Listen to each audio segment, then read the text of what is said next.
Welcome to the latest in the Future Farm Resilience Fund podcast series, coming from NIAB, working in conjunction with AKC and Savills. Our previous podcasts have focused quite heavily on the arable sector, and today it's the turn of the livestock sectors. And joining me for a discussion on this is James Berry from AKC, who's a farming consultant within the team there. So welcome, James. Thank you, Will. Perhaps you just give us a little intro to the sort of main sort of work that you do within AKC. Yes, certainly. The core focus tends to be led from management figures and accounts, predominantly from estates and mixed enterprise businesses. So therefore we tend to be engaged with clients looking at financial KPIs, comparing them year on year, comparing harvest results potentially, and then we're looking at the wider kind of livestock enterprises that complement that. So my role on a day-to-day basis would be looking at some of the more technical aspects, specifically in relation to dairy farms. And we would also look at sort of technical costings and key KPI performance on a regular basis. From that, we would then sort of investigate opportunities with grant funding and wider policy as well, and how that feeds in. So that's our remit, and that's how our sort of clients predominantly engage with us. So what you're really looking at is this sort of financial productivity of businesses based on their technical sort of business activities, I suppose. Then, so yes, as I said, the way that AKC has developed over the years is to take that financial lead,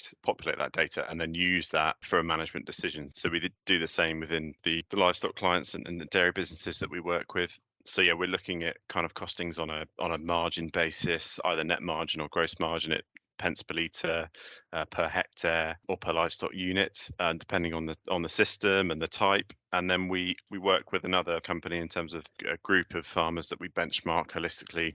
So we can sort of track their performance on a 2-year sort of rolling basis, so that we can sort of track the performance and where their break-even milk price should be, how their inputs are affecting their margins, and also how kind of direct support and other funding also contributes to that as well.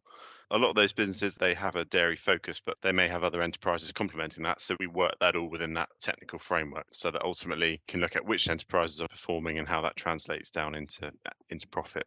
Before we sort of go into perhaps some of the work you've been thinking about with the Future Farm Resilience Fund meetings with farmers, what's your perception of actually the state of the livestock industries at sectors at the moment? We saw 12 months ago some very high milk prices in particular. There had been periods of quite high lamb and beef prices as well. But obviously cost of production has now, as it has in the arable sector as well, followed through. Prices have declined. Input prices perhaps declined a bit, but not as fast. So margins now being squeezed.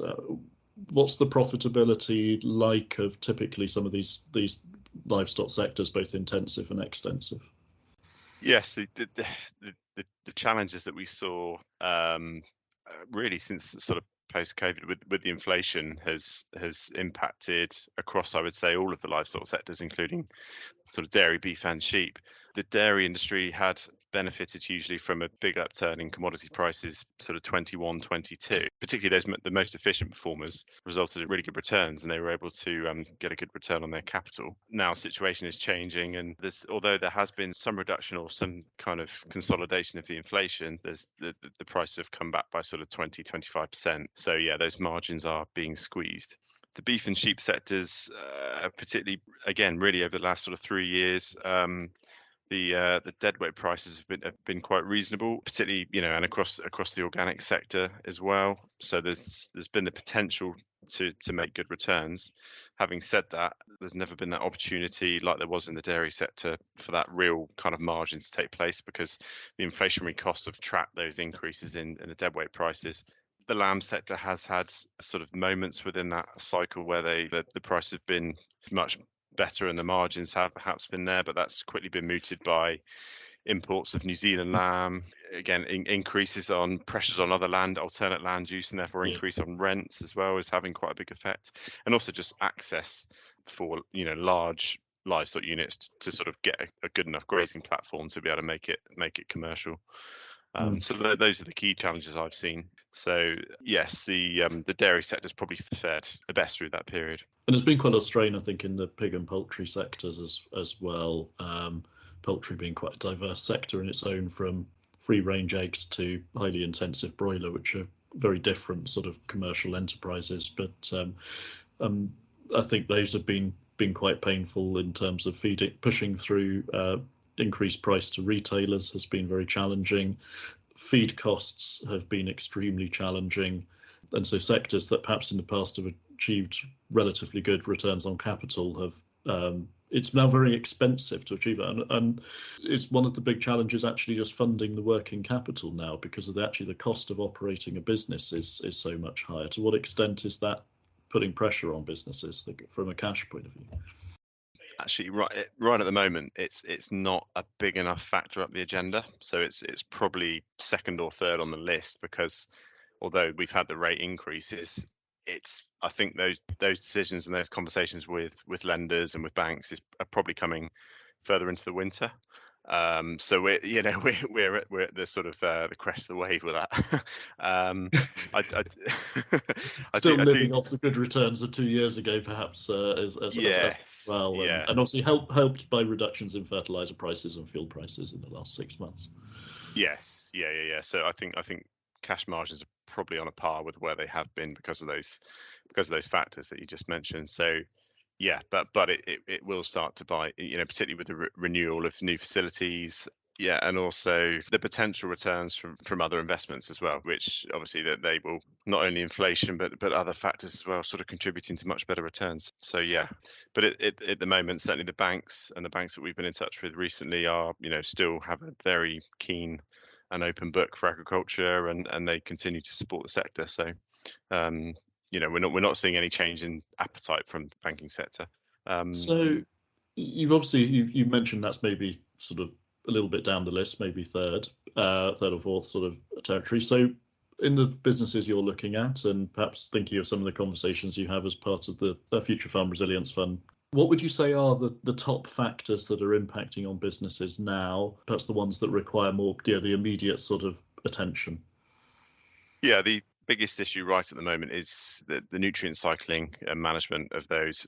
Particularly look at the poultry sector and the issues there with offsetting and mitigating phosphates, the utilisation of various different sources of organic matter and nitrogen cycling in intensive livestock systems.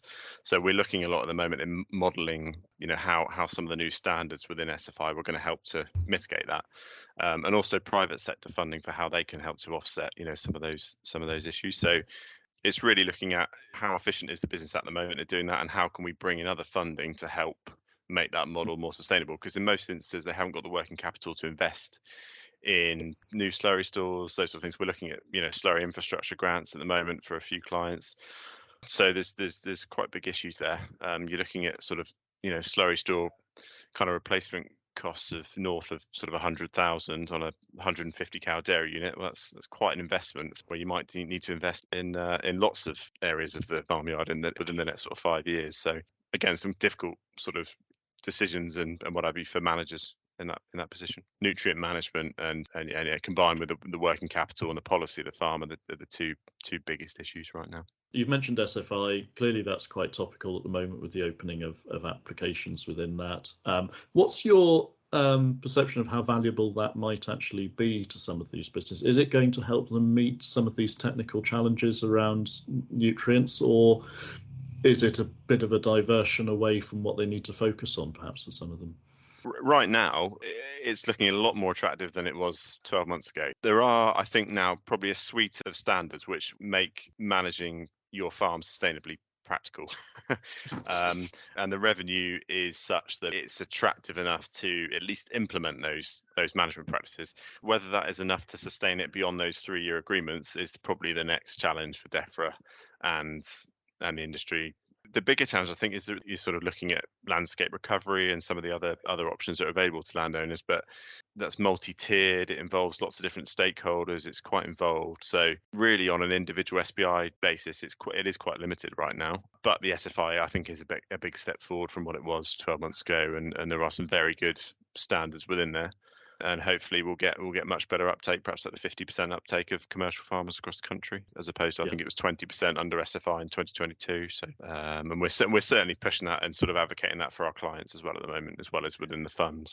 So we've got BPS reduced substantially now. Obviously next year it goes to some sort of lump payment each year scheme, because I think this is the last year of doing a BP5 form, which I don't know quite what's been calculated. I find it slightly strange, the idea of being paid by the RPA without actually filling in a form for them, as they claim we won't actually need to do.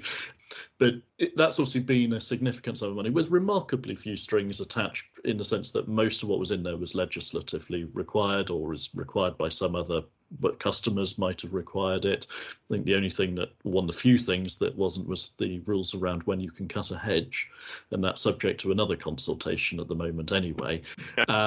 So against SFI, which you maybe have to do something to achieve some outcome that aligns with public policy as well.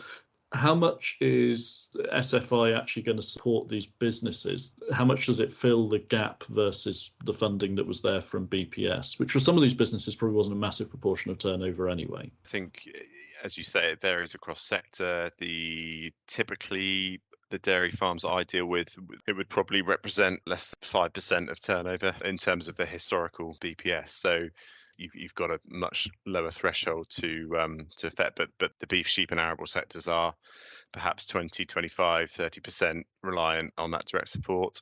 I think looking at where we've modelled at the moment, and we've modelled on mixed farms and conventional 100% grassland livestock units, we think that there's potential there for getting sort of 75, 80% of previous direct support through SFI. So that is possible if you're looking at techniques with, certainly with herbal lays, with potentially legume fallows, changes to cropping, hedgerow management though that, as you say, there's still issues with consultation, but it's quite a step up from stewardship. So there are quite good opportunities where farmers can add some good green credentials, but also improve their productivity as well. So there are some good options to do that. And certainly to kind of maintain their P&L on an annual basis. The issue that I'm sure some farmers and parts of the industry will argue is it enough to reinvest in that system, and is it truly sustainable? Yeah. So do you think also any of these schemes might actually be, and this is perhaps more pertinent to the dairy sector than it might be with the more extensive systems, particularly where they're sold through markets, but with dairy, obviously the customer is known, which is a novelty in agriculture, that you know who your customer is, and you know where your milk is going, and they obviously have stipulations and requirements that retailers often add to that as well as part of contracting arrangements. So do you actually, potentially with increased environmental drivers maybe from retailers and attention on this, do things like SFI actually help meeting some potential retailer requirements as well? Yes, there's quite a long history now of footprinting from dairy processors right through from the key supermarket chains, and that's been going on for 10, 15 years, and they've built ways into their system to improve their CO2 equivalent outputs per litre of milk. So they've improved those indices. But what's happening now is that as new land becomes available, new opportunities become available, you've also got the processor and potentially say the landowner, if they're sort of looking to take on large areas, that both require sustainable techniques so you're sort of looking at applying for whether it's a tenancy or contract farming opportunity based on sustainable credentials. So you're not just looking at it to produce as much forage as you can, which would have been the historic approach at the highest rent. It's about a sustainable rent that will enhance the soil, that will give you biodiversity, and that will still be a system which works in 20 years time. So that's the change in attitude, and that really just aligns with what the processors and the retailers want. What do you think of the condition of the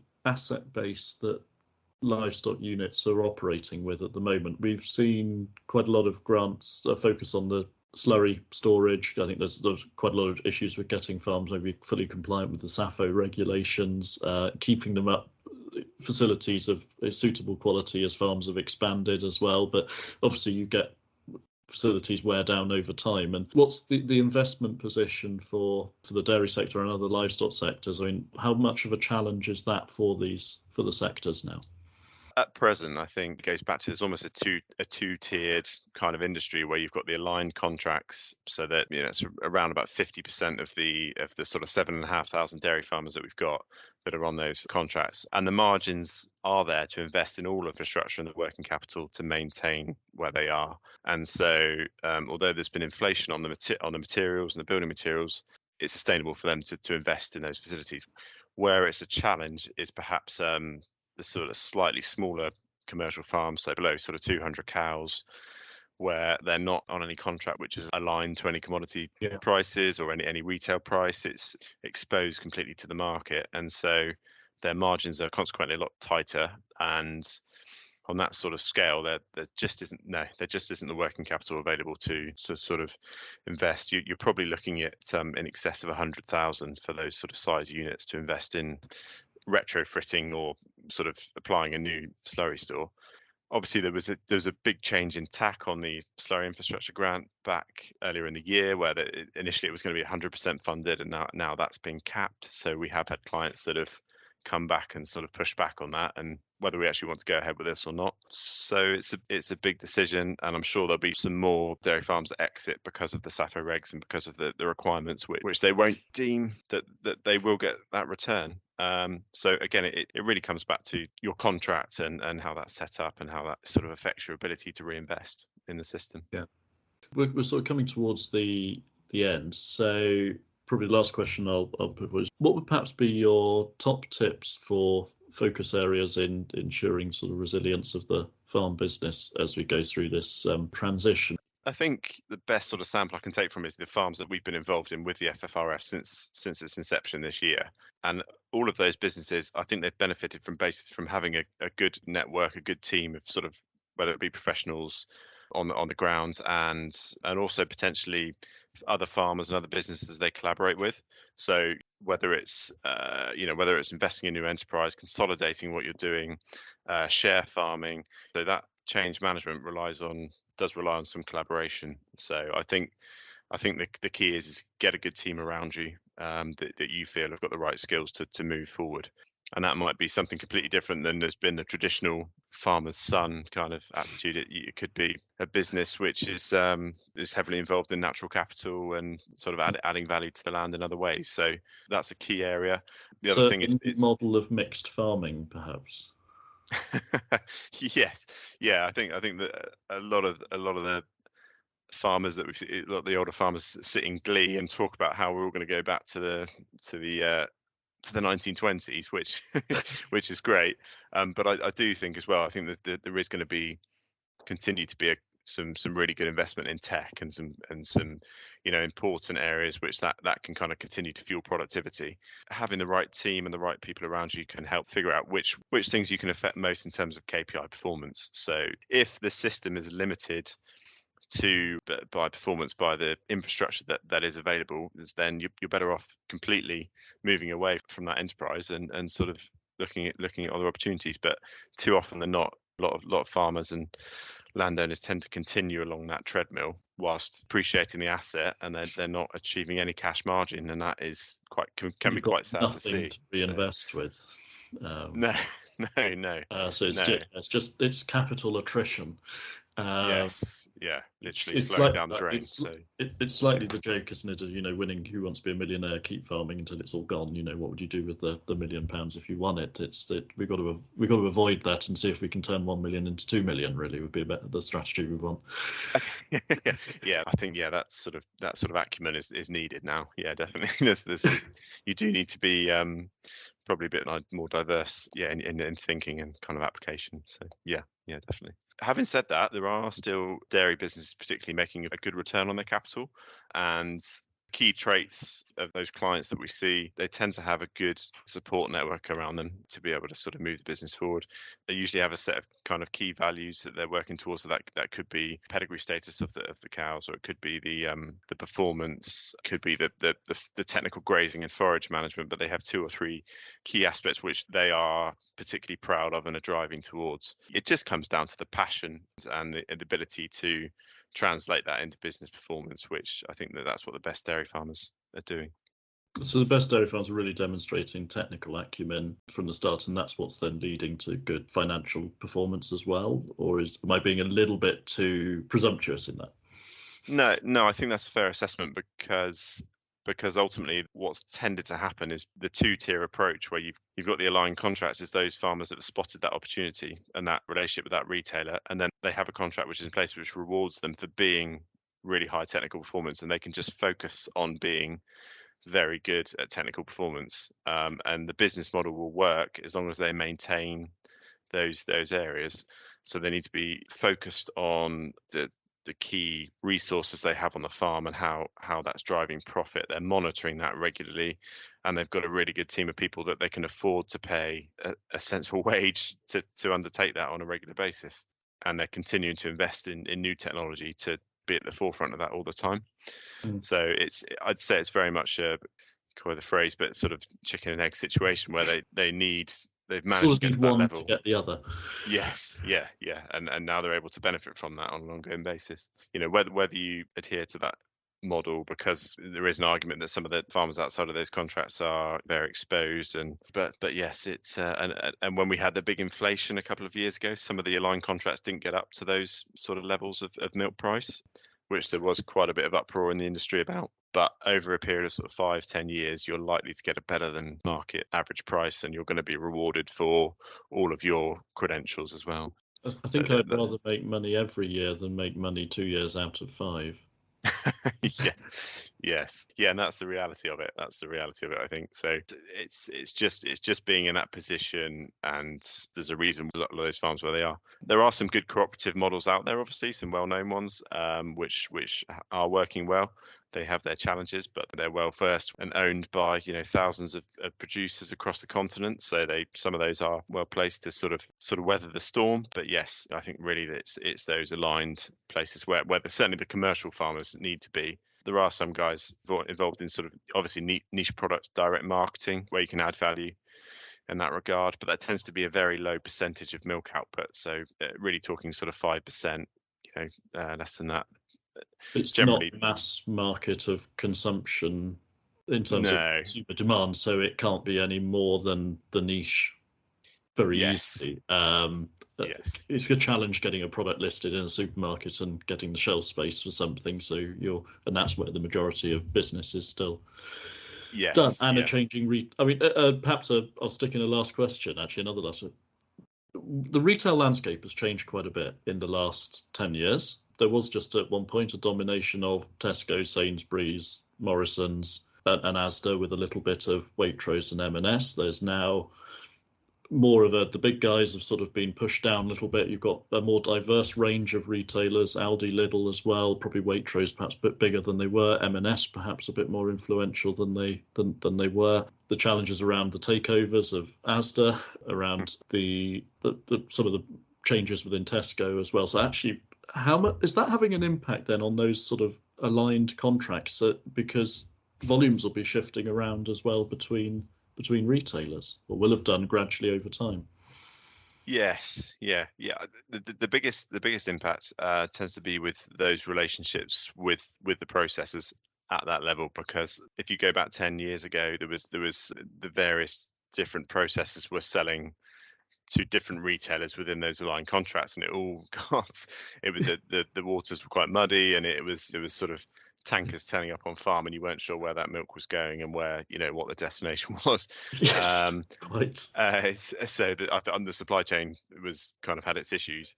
I think now there's been more consolidation in the sector, and really there's I think what's happened is that those producer numbers have fallen within each retailer's producer group, and therefore the processing, the sort of the marketing of that milk, they're getting a carbon footprint correct for that milk, and the management of that supply chain has been more streamlined. So naturally, those retailers have aligned with one processor, and they're constantly keeping those farmers efficient by dropping the bottom 5-10% off of those producer groups, and sort of consolidating in that regard. And the processors really have no more power in the chain than the producers in a lot of respects. So they are tied into those contractors and the retailers. There's been no change in the dynamic of the market, in that the retailers still rule the roost and dictate to the rest of the supply chain, and that hasn't changed for 25 years at least. So yeah, I think those groups have definitely got more efficient, but there's no real change in dynamic. So that's sort of where they are. James, thank you very, very much. I hope listeners No have problem enjoyed at all. listening. There will be more podcasts to come. There'll be more with a livestock focus as well. There's a mini-series on carbon-related topics, as Elizabeth Stockdale is doing, and we'll have more on some of the arable topics in future editions. So look forward to Fantastic. the next one.